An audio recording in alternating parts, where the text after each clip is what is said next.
All right, welcome back to a whole new unit. This is lecture number 60 and historical topic 7.1, contextualizing period 7. This is going to be a very long lecture, so make sure you grab yourself a snack and get ready for a couple of slides here. There is one learning objective for the entire lecture, that is explain the context in which America grew into its role as a world power. So it's already letting you know that that's the main development of this unit, is America growing into a world power. So the first key concept is growth expanded opportunity, while economic instability led to new efforts to reform U.S. society and its economic system. So economy continued to expand through the business expansion that we saw during the Gilded Age, and sometimes that was followed by economic crashes, as we saw in 1893 with that panic. Now, in the Unit 7 that we're going to start, we're going to see the same thing happening with the 1920s being this era of huge economic expansion, followed by the Great Depression that was caused by the stock market crash. There's also some reforms that are going to be implemented during this period. Some are going to reinforce democracy. So there's going to be constitutional amendments that will allow for the direct election of senators, the women's suffrage. For taxation, it's going to make a income tax constitutional. And finally, there's going to be a moral reform thrown in here with prohibition, banning the sale of alcohol across the United States through the 18th Amendment. So the pictures here that you can see is kind of what the glamour and the excess of the 1920s looked like with the flappers, and then the poverty that you see in the Great Depression with Dorothea Lange's picture in the bottom right. And urbanization. So the United States continued its transition from a rural agricultural economy to an urban industrial economy led by large companies. So the 1920 census showed that for the first time in U.S. history, there were more people living in cities than were in rural areas. That a lot had to do with factories being centered in the cities, attracting more workers, and then the mechanization of farming in the rural areas, needing fewer people to do some of that farm labor. Trust and monopolies continue to expand. Standard Oil, U.S. Steel, which was the company that Carnegie started, the New York Central Railroad. You have some new ones like the Ford Motor Company. They're going to continue to expand, and some of them are going to be broken up by trust regulation. There's a new trend of using scientific management to increase productivity. So we'll talk about Taylorism, and Frederick Taylor, seen in the bottom right there. He was a consultant for factories, and he would observe how people did their work and would try to give suggestions as to how to make it more efficient, to save more time and therefore get more profit.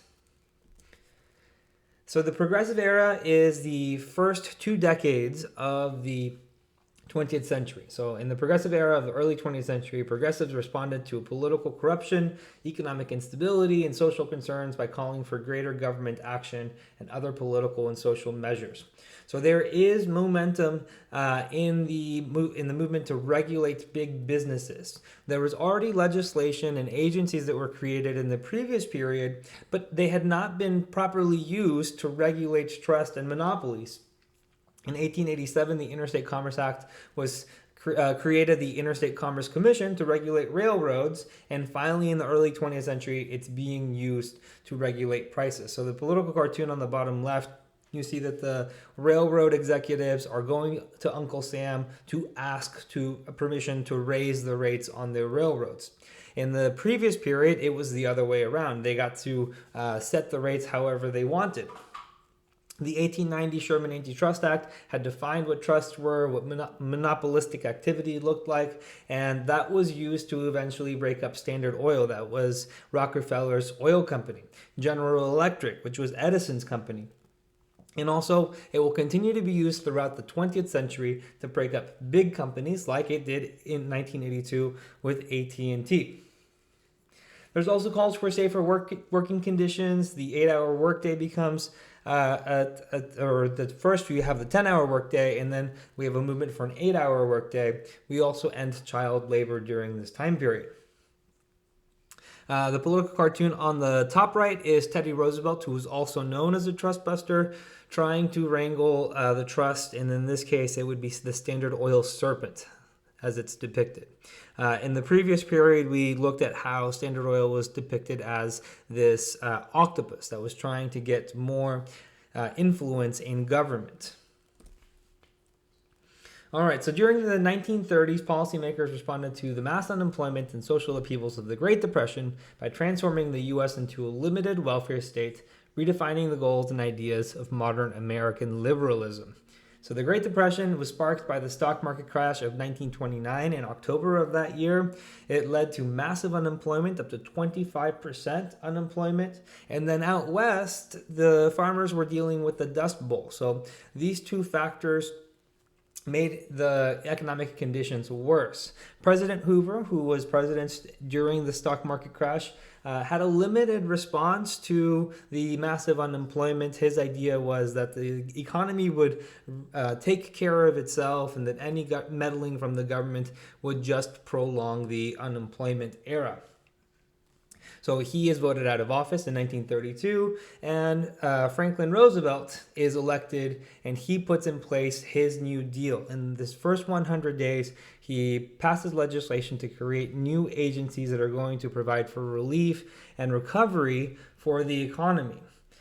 He's going to create the foundations of that social safety net, starting with Social Security. This is guaranteed basic income for people who are over the age of 65. So the idea here is that you pay into the system, and then when you're 65 and retired, you're able to have some stream of income so that you're not living in poverty.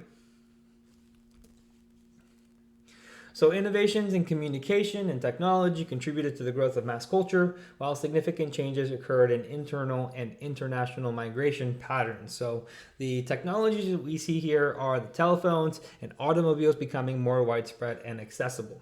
The Ford Model T cost about $500 for the first 2 decades of the 20th century. And that's the equivalent of somewhere around $5,000 to $15,000 today, depending on the year and the rate of inflation. Widespread availability of the car is creating a transportation revolution.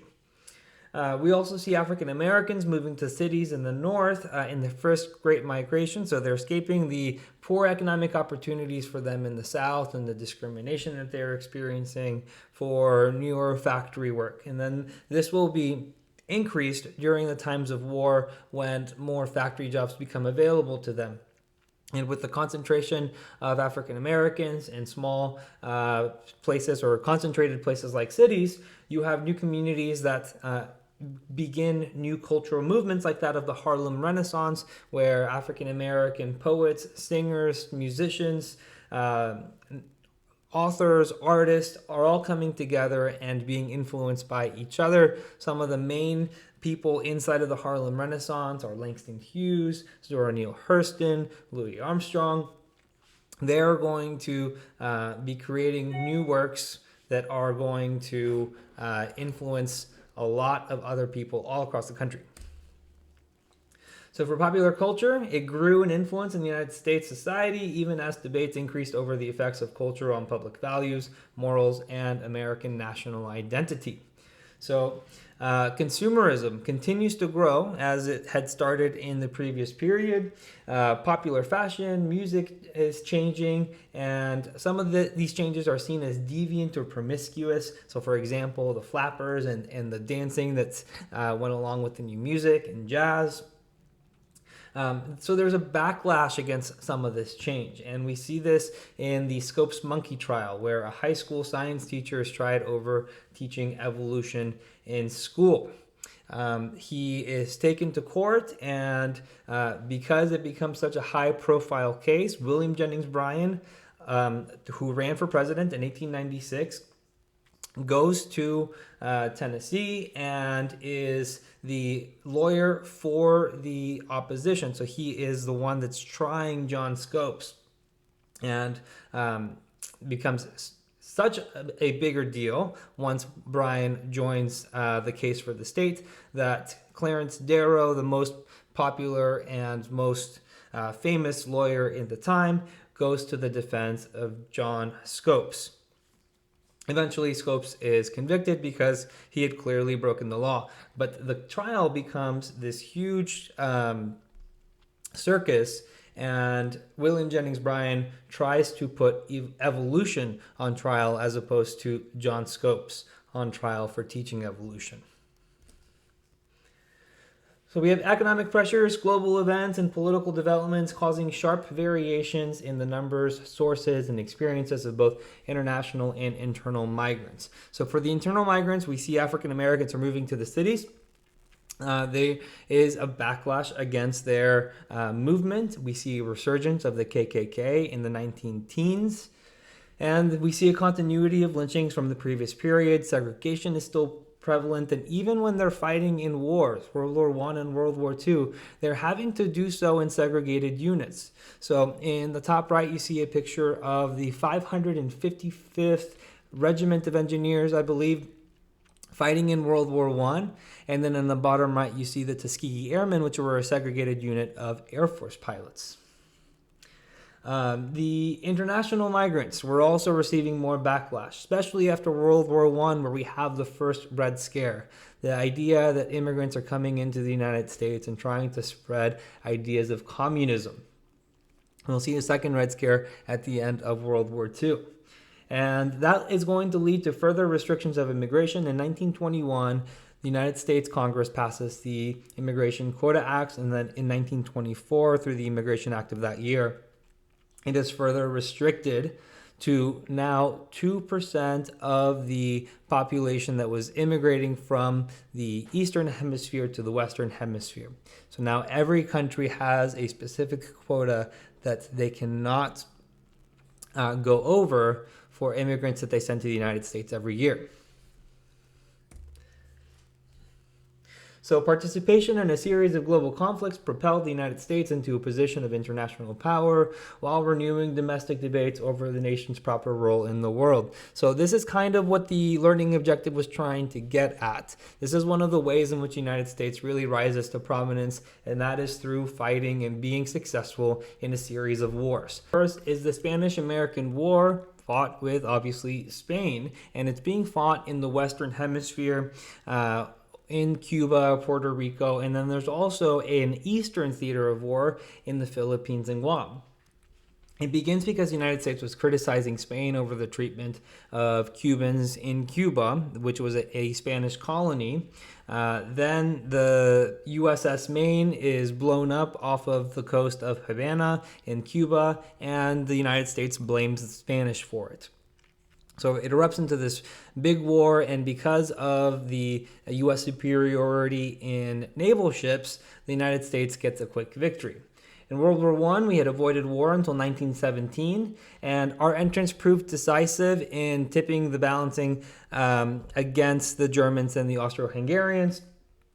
But at the end of the war, we choose isolationism. So we don't want to become involved in any more wars. We saw the death toll that World War I had, and we wanted to avoid it further.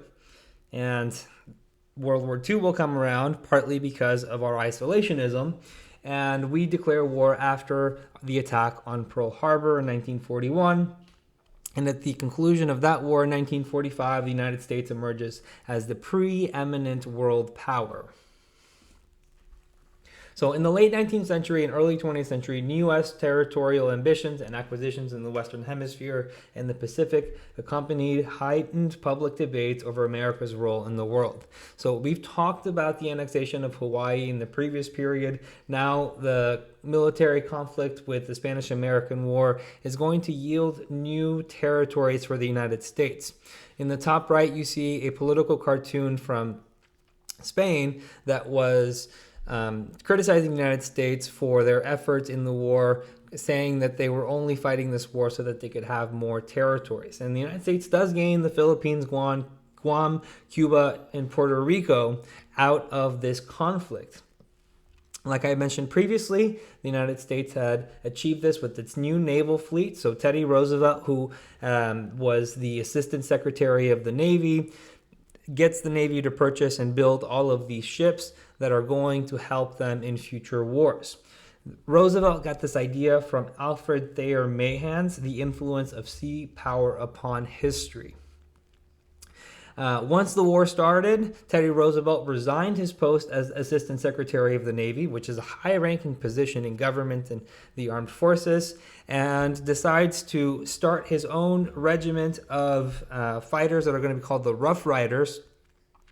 They train in Texas, and he recruits college graduates, cowboys, African Americans, and Native Americans to fight in the upcoming war.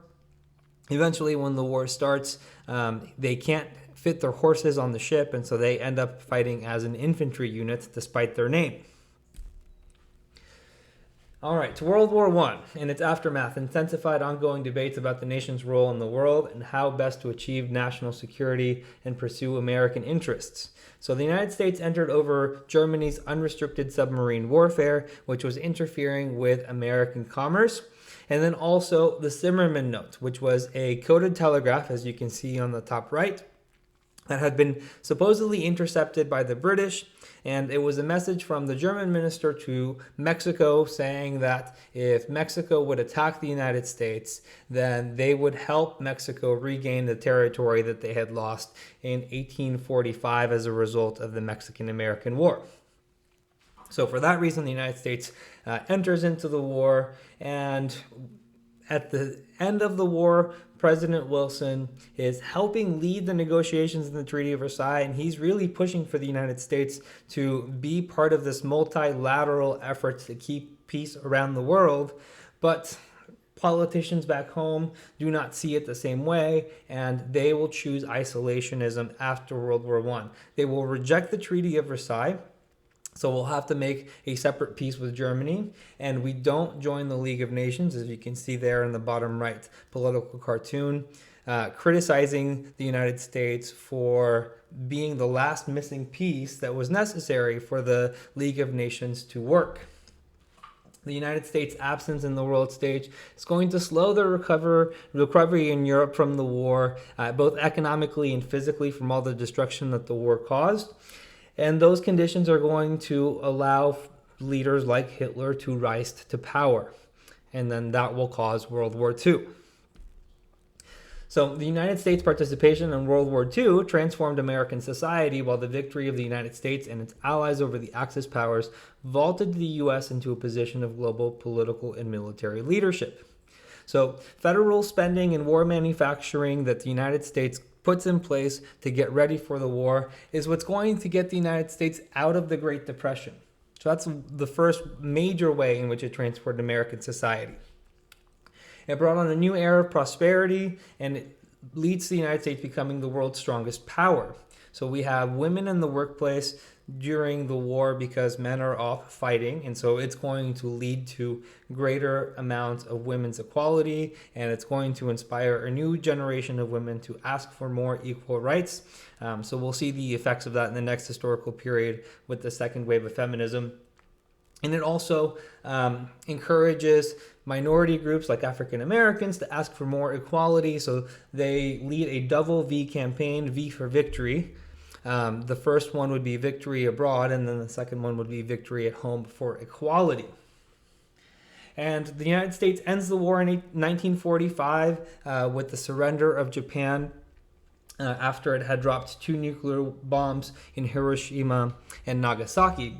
And we end the war looking to keep peace around the world through collective security. So we join organizations like NATO, the United Nations, to make sure that if there is conflict in the future, that it can be resolved diplomatically, and that if there is conflict that leads to having military conflict, that there are enough countries aligned with each other to where it can be taken care of. The Marshall Plan will later be implemented as a financial resource for European countries that are trying to rebuild, as long as they choose democracy over communism. All right, that was it. I told you it was going to be a long one, but we've made it through. The recap is here. So the United States economy continued to experience booms and bust cycles, though beginning to implement reforms in the progressive era. Internal migration fueled by discrimination and the Great Depression. We had international migration further restricted by the Quota Acts. The New Deal attempts to curb unemployment, creates a social safety net. The Spanish-American War proves America's place as a world power. The United States entered World War I reluctantly, and at the end of it reverted to isolationism.